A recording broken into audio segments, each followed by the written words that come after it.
தனது கையை இழந்தாலும் தன்னம்பிக்கையுடன் வறுமையிலும் தளராமல் பூக்கட்டும் தொழில் செய்து குடும்பத்தை நடத்தி வருகின்றார் பெண் ஒருவர். சிவகங்கை மாவட்டம் சிங்கமுனரி அருகே உள்ள பிரான்மலை பகுதியைச் சேர்ந்தவர் பொன்னழகு.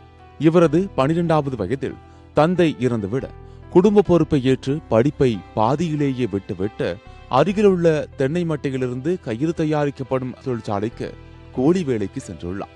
சிறுவயது என்பதால் இயந்திரத்தை பற்றி அறியாத பொன்னழகு வேலை செய்யும் போது எதிர்பாராத விதமாக விபத்து ஏற்பட்டுள்ளது. அந்த விபத்தில் அவரது வலது கை எந்திரத்தில் சிக்கி 5 விரல்கள் மற்றும் மணிக்கட்டை இழந்த துயர சம்பவமும் நடந்துள்ளது.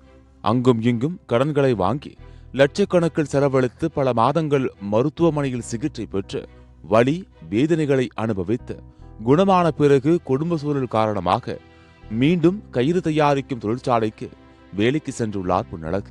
ஆனால் அங்கே கைவிரல்கள் இல்லாமல் எப்படி வேலை பார்க்க முடியும் என கூறிய நிர்வாகம் அவரை வீட்டிற்கு அனுப்பிவிட்டது. இதனையடுத்து பல்வேறு பகுதிகளுக்கு சென்று வேலை தேட ஆரம்பித்தார் பொன்னழகு. அனைவரும் இதே காரணத்தை கூறியே வேலை தர மறுத்துள்ளனர். இதனால் வேலை எதுவும் கிடைக்காமல் மிகுந்த சிரமத்திற்கு ஆளாகி உள்ளார் பொன்னழகு. தந்தை இல்லாத நிலை, வயதான தாய் மற்றும் சிறுவயது தம்பியுடன் வறுமை பிடியில் கடுமையாக சிக்கி தவித்தார் பொன்னழகு.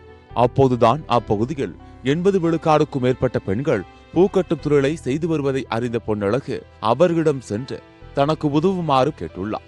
பொன்னழகின் நிலைமையை அறிந்த அவர்கள் பூக்கட்டும் தொழிலை கற்றுக் கொடுத்துள்ளனர். பூக்கட்டும் தொழிலை கற்றுக்கொண்ட அவர் விரல்கள் இல்லாத தனது கையால் தன்னம்பிக்கையுடன் பூக்களை கட்டி நாள் ஒன்றுக்கு 100 ரூபாய் முதல் 150 ரூபாய் வரை சம்பாதித்து வருகின்றார். ஆனால் இந்த சொற்ப வருமானமும் வாரத்தில் 3 நாட்கள் மட்டும்தான் கிடைக்கும். கையெழுத்து துண்டானனால யாரும் என்னை வேலைக்கு சேர்த்துக்கிற மாட்டேங்கிறாங்க, பார்க்க முடியாதுன்னு. காலையில் 12 மணிக்கு பூ கட்டி ஆரம்பித்தேன்னா நைட்டு 8 மணி ஆயிரும்.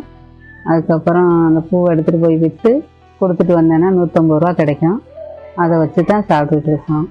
தமிழக அரசால் உடல் ஊனமுற்றோருக்கான நிதி மாதம் ரூபாய் 1200 வழங்கப்பட்டாலும் விலைவாசி உயர்வு போன்ற காரணத்தால் அந்த பணத்தை வைத்து வாழ்க்கை நடத்த போதவில்லை என்கின்றார் பொன்னழகு. கையை இழந்த தன்னை திருமணம் செய்து கொள்ள இவரும் முன்வராத நிலையில் பல வருடங்களாக இப்படி கஷ்டப்பட்டு சம்பாதித்து சிறிது சிறிதாக சேர்த்து வைத்த பணத்தில் தனது தம்பியுடைய வாழ்க்கையாவது நன்றாக இருக்க வேண்டும் என பெண் பார்த்து திருமணம் செய்து வைத்துள்ளார். மேலும் வயதான தனது தாய்க்கு மருந்து மாத்திரை வாங்கி கொடுத்து தனது அன்றாட வேலைகளை இடது கைகளாலேயே செய்து கொண்டு வாழ்க்கையை வேதனையோடும் வறுமையோடும் வாழ்ந்து வருகிறார்.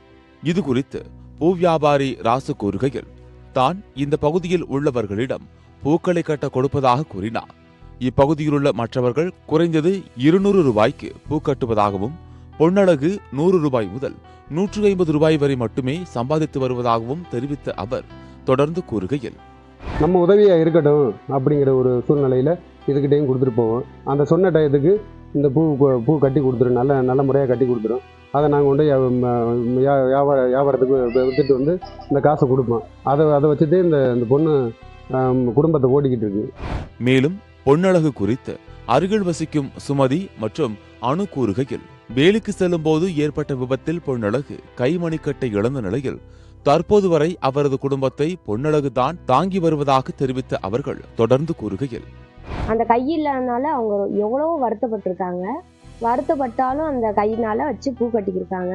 பூ கட்டுறதுன்னா அவ்வளோ ஈஸியான வேலையெல்லாம் ஒன்றும் இல்லை. 2 கை இருந்தாலும் கட்ட முடியும். அதையே அவங்க கஷ்டப்பட்டு காலில் ஒரு கையில் ஒன்றையும் பிடிச்சி கட்டும் போது அத்தவங்க பார்க்கும்போது ரொம்ப கஷ்டமாகவும் வேதனையாகவும் இருக்கும். என்ன பண்ணுறது, எல்லாரும் கஷ்டப்படுற குடும்பத்தை சேர்ந்தவங்க, யாரும் உதவியும் பண்ண முடியலை. அந்த கையை வச்சுக்கிட்டு இவ்வளோ தூரம் வந்ததுக்கு பெருமையாக தான் இருக்குது. இன்னும் ஒரு பக்கெட் இருந்தால் கஷ்டமாக தான் இருக்குது. இன்று வரை மிகுந்த சிரமத்தோடு தனது 41வது வயதிலும் பூக்கட்டும் தொழிலை செய்து தாயுடன் தனிமையிலும் அவ்வப்போது தம்பி வீட்டிலும் பொன்னழகு வசித்து வருகின்றார். பொன்னழகின் தன்னம்பிக்கைக்கு அழகு சேர்க்கும் வண்ணம் தமிழக அரசு உதவிக்கரம் நீட்ட வேண்டுமென சமூக ஆர்வலர்களும் இப்பகுதி மக்களும் வேண்டுகோள் விடுத்துள்ளனர். ஓஏபி பணம் கொடுக்குறாங்க.